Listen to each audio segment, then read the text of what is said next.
here from A Frugal Homestead. Today we are making applesauce. So you might have been with us when we made our apple juice, and we're using the leftover pulp from that apple juice to make applesauce. So we get to do two different cannings in one, which is one of the reasons I really like doing apple juice and applesauce. It kind of like feels like you're cheating a little bit. So first things first, my apples are in here. This is my steamer, my double boiler steamer, and they're all ready to go. So they're already hot. If you're making your own applesauce and you're not using a steamer and having juiced it first, you're going to need to peel, core, and then cook your apples down. Just in a pot with a little bit of water, cook them down. I highly recommend, if you aren't already, use a steamer, and you're going to get that apple juice from the apples plus really delicious applesauce. It just kind of takes away that extra step, and you're getting the same amount of stuff, but you get two different things. Anyway, so let's go ahead and get started. I'll kind of show you the steps that I take to make my applesauce. Remember that when you're canning, your elevation, where you live, that kind of stuff does make a difference on the time. So whether it'll be 20 minutes or 30 minutes or whatever to cook. So make sure you refer to the canning resources out there so that you're getting the right temperatures and times. Okay, let's get started.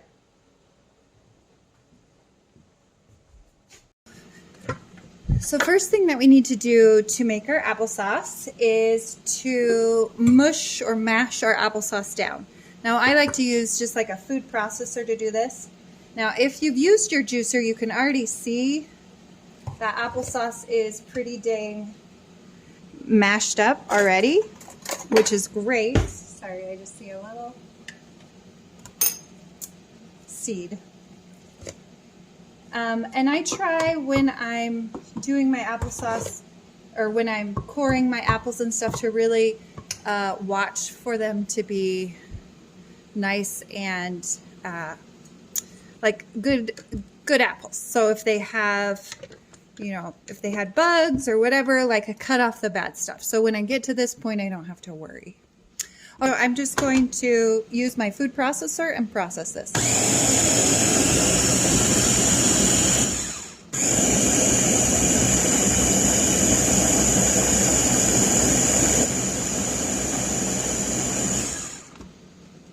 And it kind of depends on what consistency you want your applesauce. This actually looks really good. I'm going to just do one more quick blend. Okay.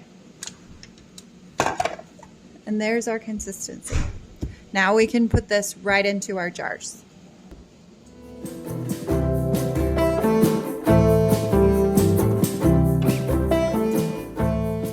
All right.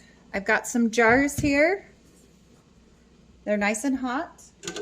I'm just going to put a funnel, and then I'm literally just going to pour my applesauce in.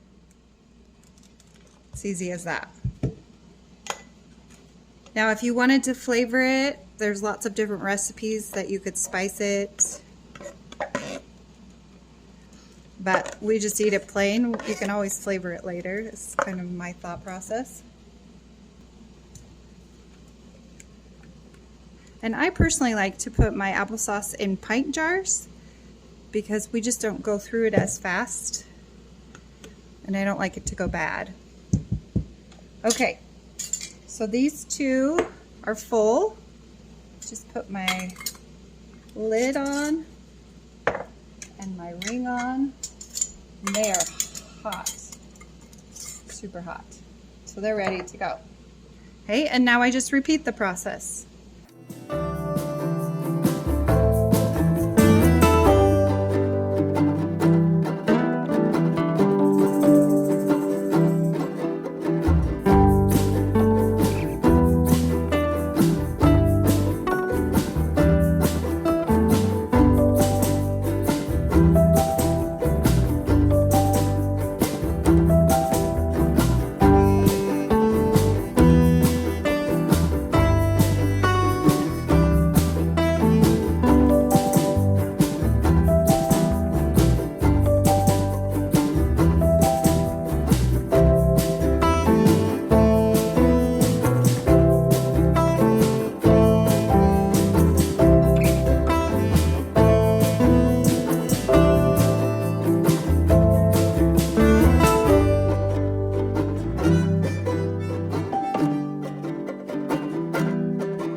got our applesauce in our jars here.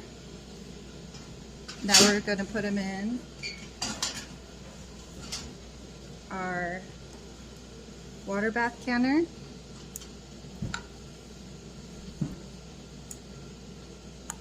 Making sure they're spread out evenly.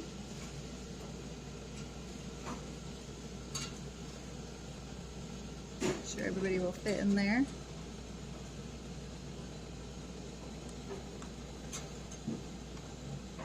Last one here. And then we just put them right in the water bath canner, which is always a trick. Okay, everybody looks good. They're fully immersed in the water. You want them all the way down. Now I'm going to put my lid on and set my timer for 20 minutes based on where I live, and then we will have some applesauce. Alright, our timer just went off for our applesauce. Pull off our lid. And then we can pull out